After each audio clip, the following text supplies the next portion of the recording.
Thank you for the opportunity given to me to express my views on behalf of the DMK party.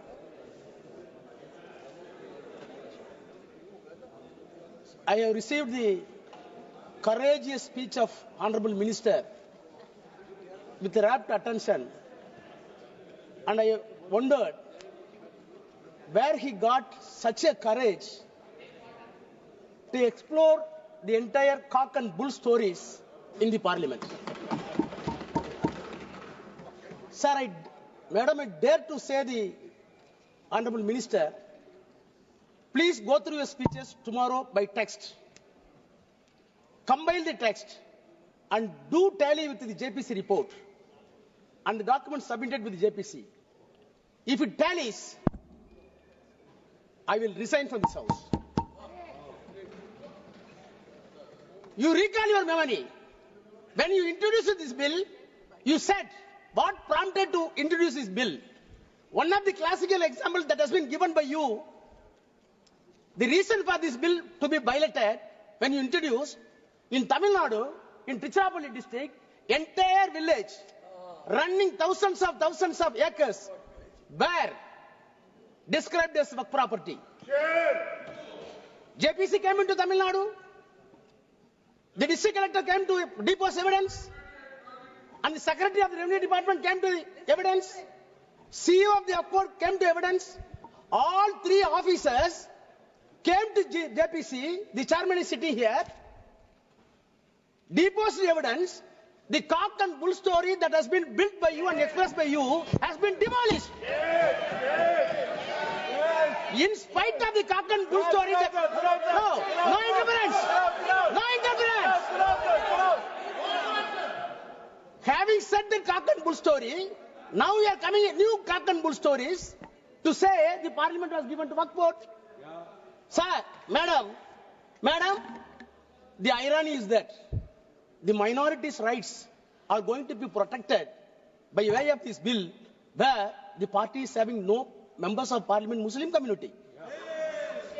There is no Muslim MP to introduce and pilot the bill and support the cause of the bill. They are not able to produce a single member of parliament, and they are giving moral advice to us how the secularism can be protected. Madam Chairperson, today it is a remarkable day for the Indian Parliament to design our destiny, whether the country is going to travel, whether the secular country is going to travel in the path which was well beaten by the forefathers of the freedom fighters on the Constitution, or a negative path as decided by the communal forces in the country. Sir, I want to start my speech by quoting the Tamil Nadu Assembly passed a resolution. The resolution was moved none other than the Chief Minister of Tamil Nadu, Mr. M.K. Stalin. The resolution unanimously passed. The stand that I quote, our stand, the Waqf Bill introduced by the Parliament against minority rights, against religious freedom, unconstitutional, contrary to the purpose of Waqf, inconsistent with judicial findings, unnecessary and confusing. If passed, it will cripple the Waqf institutions and harm the Muslim community. Therefore, the Assembly urges Union Government to completely withdraw the Waqf Amendment Bill. Unquote.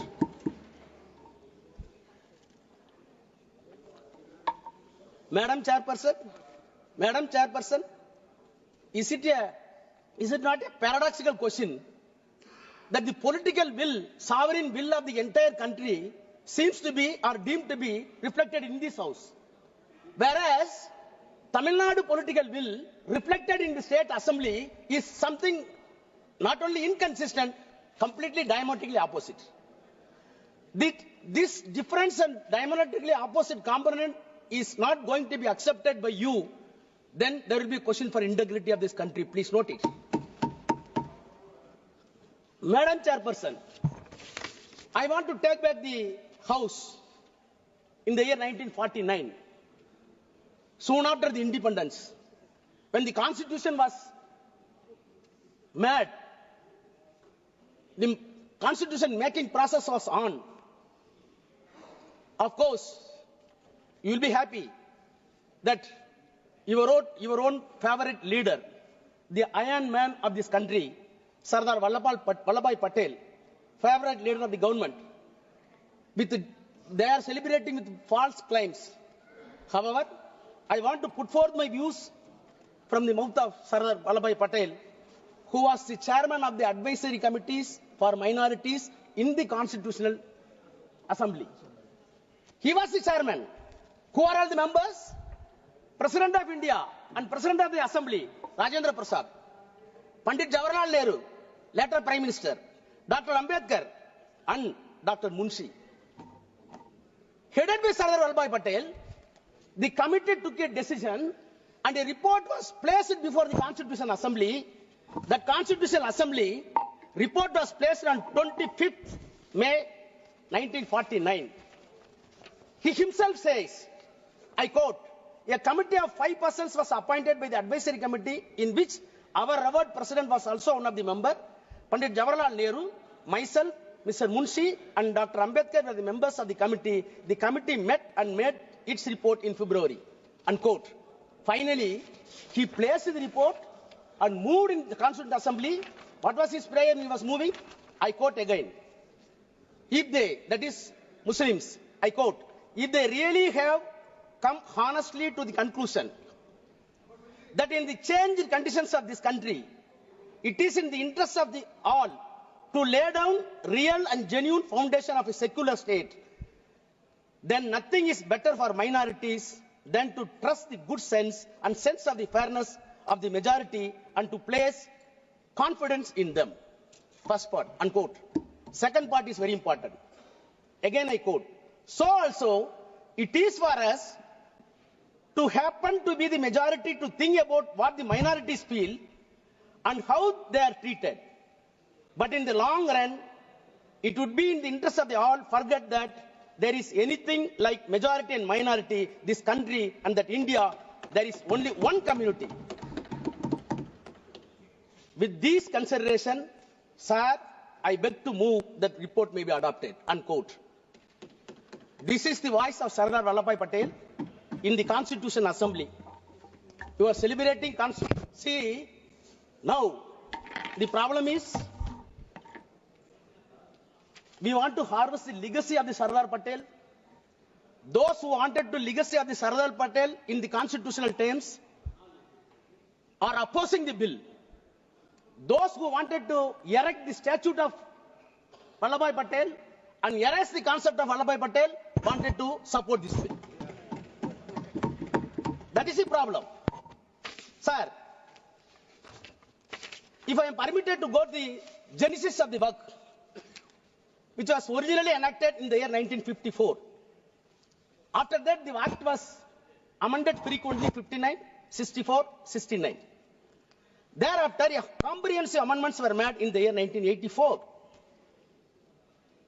My sincere question to the Treasury benches and the Honorable Minister. Right from the 1984, whenever amendments were brought in this House, there was a basis. There were deliberations. There were consultations with stakeholders, which was appointed by either by the Parliament or by the President of India or the Prime Minister of India. 1984 amendment came into existence on the basis of the report submitted by the Waqf Inquiry Committee appointed by the Government of India in the 1970 by the Parliament. So a committee was formed in the year 1970. The report was placed. After 14 years, the amendments were made. I surprised when I went through the document in 1970.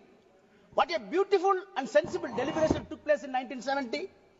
In spite of that, the protests were made against 1970. Late, it came in 1984. Madam, if at all so many recommendations were made in 1970, in 1984, the Parliament was enabled to take 2 amendments. One is for limitation, which was extended to 30 years. for the Waqf properties. The second one is the act applicable to the Waqf properties. No other provisions were implemented. Not because of the protests of the Hindus, the protests by the Muslims themselves. It was fairly accepted by the Nehru government. After that, 1995 Act came into existence. I am an antibiotic, so that I have to take. See, what I wanted to impress upon the minister and the House, whenever the amendment came into existence, on the reasonable basis, on the institutional outcome, the amendments were done. Take 1995. 1995, how the Act came into existence? Sorry.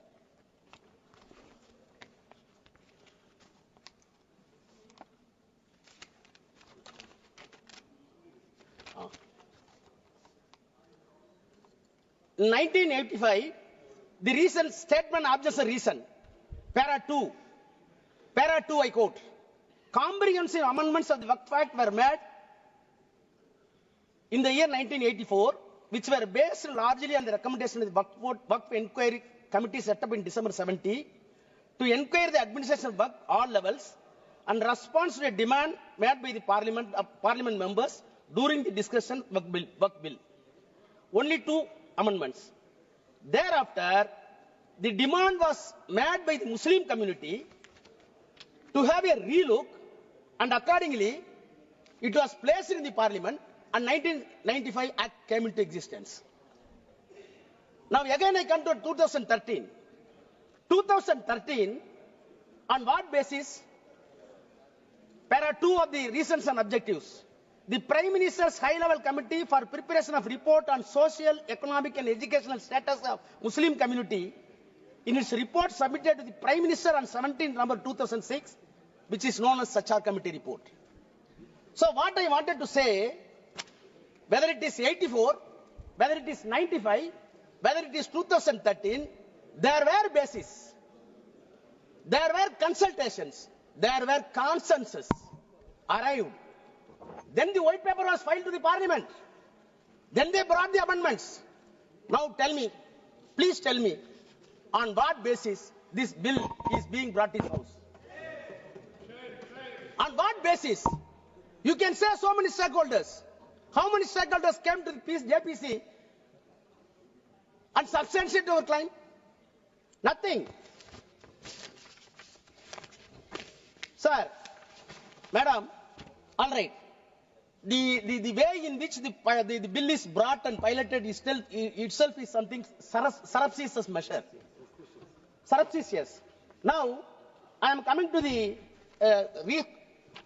objects and reasons of the present bill. The present bill says they are admitting, para 2, based on the recommendations of the High-Level Committee, under the chairmanship of Justice Sachar, and the report of the Joint Parliamentary Committee on Waqf, the Central Waqf Council, and after having detailed consultation and other stakeholders, comprehensive amendments were made in the year 2013. Your admission, unquote. Then you start the same paragraph, I quote, despite the amendments, please hear, despite the amendments, it has been observed that the Act still requires further improvement to effectively address issues related to the powers of the Waqf Board, registration and survey of the properties, removal of encroachment, including the definition of the Waqf. 5 components. You said, in addition to the 2013, even on the basis of the Sachar Committee report, you wanted to address 5 more components according to you, which were missing in the S12 bill, S12 Act. Let us pursue. Now I come to your 5 pillars. I can easily demonstrate that the definition of the Waqf, it is nothing but artfully confused for the non-existence of Waqf. Removal of the encroachment, it is nothing but empowering the government to grab the Waqf property. Survey of the property. It is nothing but a mockery because Government of India already filed an application, filed an affidavit before the Supreme Court. More than 90% survey is already over. Now you are coming for survey. Registration of Waqf. It is not at all humanly possible according to your text. I will come to that. Powers of the state boards. It becomes recreation club. I will demonstrate. Sir, as a student of law, I got anguish when see the amendments. And I challenge the minister with the due humility. Please show one improvement on these 5 heads beyond the 2013 Act. Then I will ready to salute you. You can't. You can't. On the contrary, Madam Chairperson, I have been in the Parliament more than 22 years.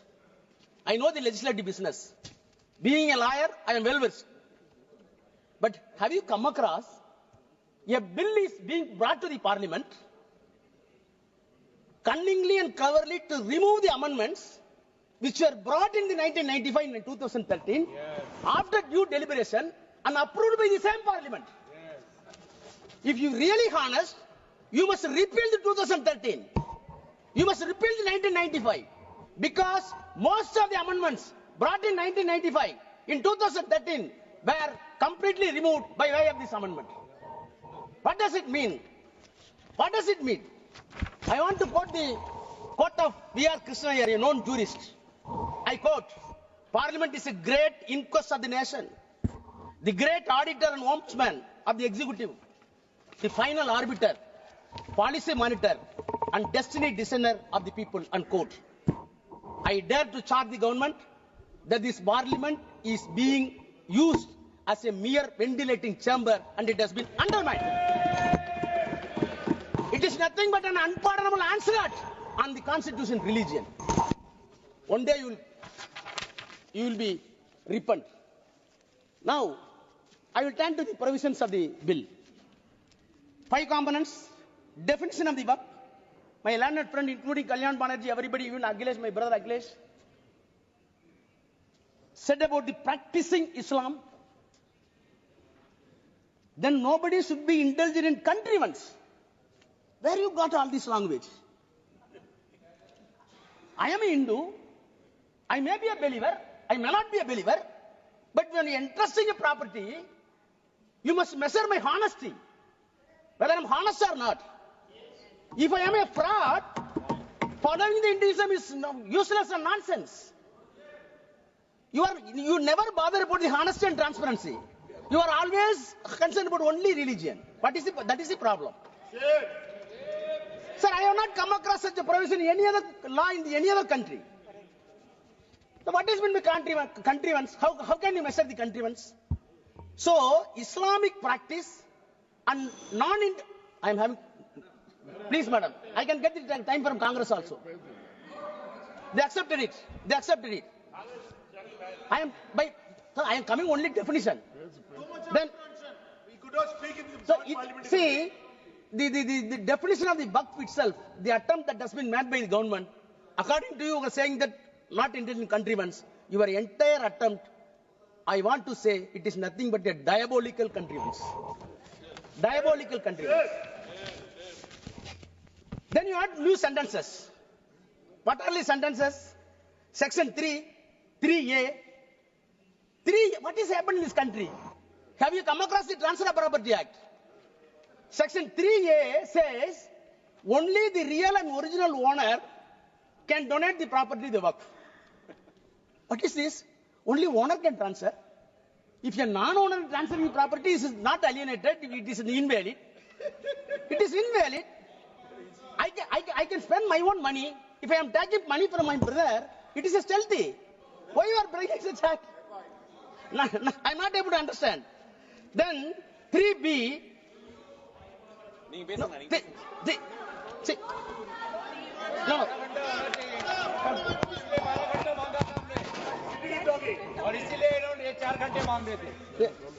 Madam, it's a serious issue. Now, all these things are introduced new. Subclass 3C.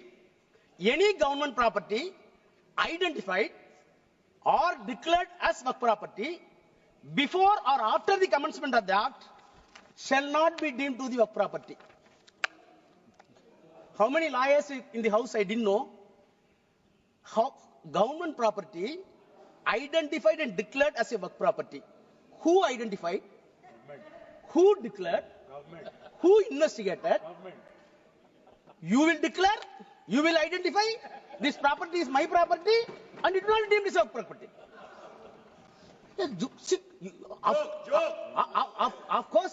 Of course, all constitutional bodies having discretion. Justice Patanjali in 1960 said, yes, we are having judicial discretion, but judicial discretion should not be a caveman discretion. Your discretion here is caveman discretion. So, in the name of the improvement, the government attempts to defeat the concept of work, and you want to snatching the entire work property in the name of the act to the government. Coming to the second, survey of the work properties and removal of the encroachment. That itself is contradictory. Survey of the property is affirmative. Encroachment of the work property is negative. You wanted to club it more in one. Section 4, Madam Chairperson, survey of the property for the work in the S2L Act, in the present Act, a survey commissioner has been designated, appointed by the government, independent to the government. He is not an independent government officer. So when dispute comes to the government and the work board, the independent officer must follow the civil procedure code to investigate the title and come to a conclusion. He is a civil court. Now, survey commissioner has been replaced with the district collector. Yes. My honest question is, any dispute between the work board and the government, how a collector can be a judge? You know the principle of natural justice. No one can be a judge for his own cause. Yes. Same collector is sitting and he is deciding who is the owner of the property. Unknown to the law, unknown to the criminal jurisprudence, unknown to the entire legal fraternity. जमीन लेना चाहते हैं. How collector can investigate? Then this bill want to revisit the encroachment. Survey is over, now encroachment. Please hear me. You said you wanted to revisit the enforcement according to recent object. Section 54 deals with encroachment. Please see your bill. Any small attempt? Did you change a full stop and comma? Did you change a single letter in 54? You did not change anything. But you are claiming in the recent object that we wanted to revisit in the bill. On the contrary, what you did it, as my friend put it, 52A, you wanted to make very stringent laws to protect the minorities of the country. The S2L Act says, the present Act says, rigorous imprisonment and penalty. You are saying that it is simple regressment. Simple imprisonment. And the offence committed in that work part presently is cognizable and non-bailable. You are making it bailable. I want to recall the Bilkis Banu. The same thing is happened here also. The next, sir, then tribunals. In 1995 and 2013, Madam Chairperson, as a student of law again saying, the creation of tribunal itself, we want to segregate the lengthy process of the judicial process in the civil court and high court and supreme court. That is why we are having so many tribunals. Telecom tribunal is there, income tax tribunal is there. Why?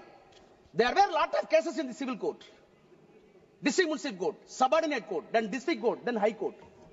So such a simple and peculiar matter should be referred to the specific court for which the constitution permits you constitute a tribunal. You constitute a tribunal and very clearly said tribunal decision is final. Why it is final? Already survey commissioner has been conferred with the civil court. He is not an individual man. He is an institution under law. He is following CPC. When he is following Civil Procedure Code and Indian Evidence Act, the S2L Act, he himself is court, first court. The second court is tribunal. Third court, it is permitted in the law, on suo motu or on application, it can go to High Court. Very sure problem. Very sure problem. But you wanted to say, tribunal is not final, we will decide. What type of jurisprudence we are having? Then come to the registration. Madam, registration. 36-1. Earlier, 5 minutes. Please, 5 minutes. I will take my time. So, no. If you, yes, minister is having questions. Registration. Okay, tell. Registration. Come to the registration. Come to the registration. Earlier, the Waqf property can be declared by virtue of section 36(1) as Waqf property after the due process. What are the process? In the Act itself says. Now, you want to bring 7A. What 7A says? 7A is a peculiar provision which will defeat the entire Waqf properties. I will read, please permit me to read section 7. Huh? No, section 7. 14. 7 here. Section 7. No. What is removed? 7A. Sorry, Chairperson.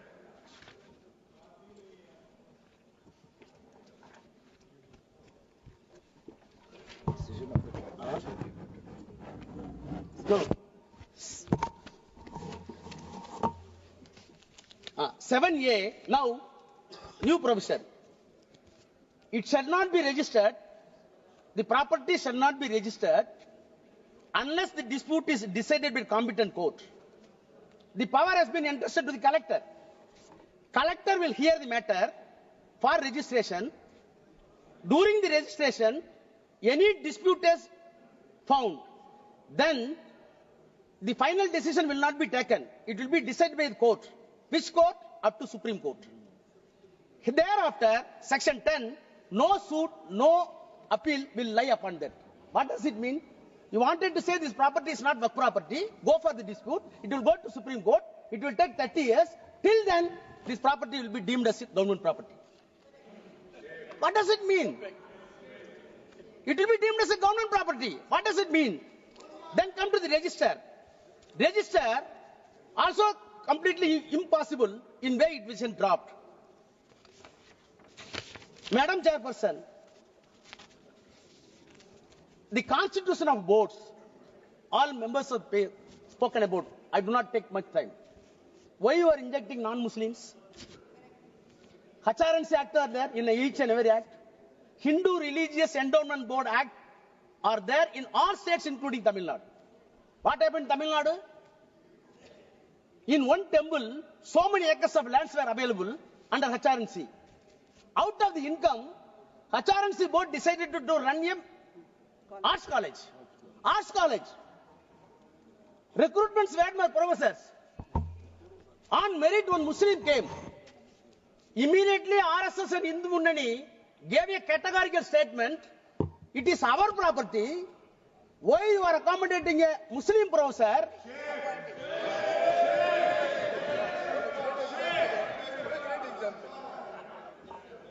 Now we are saying property is something different, religion is something different.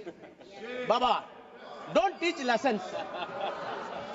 My prayer is, our prayer is, religion is something different, politics is something different. Don't mix it. That is our prayer. If you want to save this country with the integration under this secular fabric, please segregate the politics and the religion. Now I come to. No, I'm concluding. Section 40. Section 40 very important. Section 40, madam. Any property of the Waqf property converted into trust or converted into Societies Act, none other than else, by the statutory bodies of the concerned state, is a Waqf property. If it is found by the board, then the board can initiate inquiry according to this act by way of survey and by way of the deciding title, and ultimately it comes to a conclusion it is work property. If it is not there, you leave it. Why you are removing this provision? What is the reason given to this? It was not at all deliberated in the JPC. Madam Chairperson, Madam, I am closing.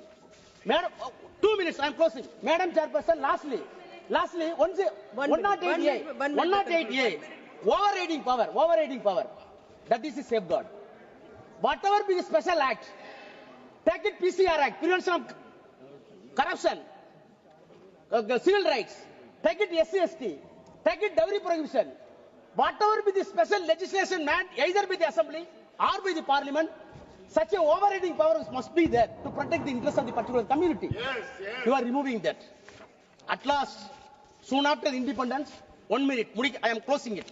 Soon after the independence, the Prime Minister of India, soon after the independence, please, Mani, sir. One sentence I read to close. Soon after the independence, Prime Minister of India used to write all the Chief Ministers of India, all the states. I am quoting the official record. Letter to the Chief Ministers by the Prime Minister. I quote, I have a great deal of evidence to show an organization which is in the nature of a private army and which is definitely proceeding the strictest Nazi lines, even following the technique of organization. The Nazi party brought Germany to ruin, and I have little doubt if these tendencies are allowed to spread and increase in India, they would do enormous injuries to India. No doubt, India would survive, but she would be grievously wounded and would take long time to recover, unquote. Who said it? Pandit Jawaharlal Nehru. What is the organization? RSS. I warn this government. Don't go along with RSS. Come to conclusion.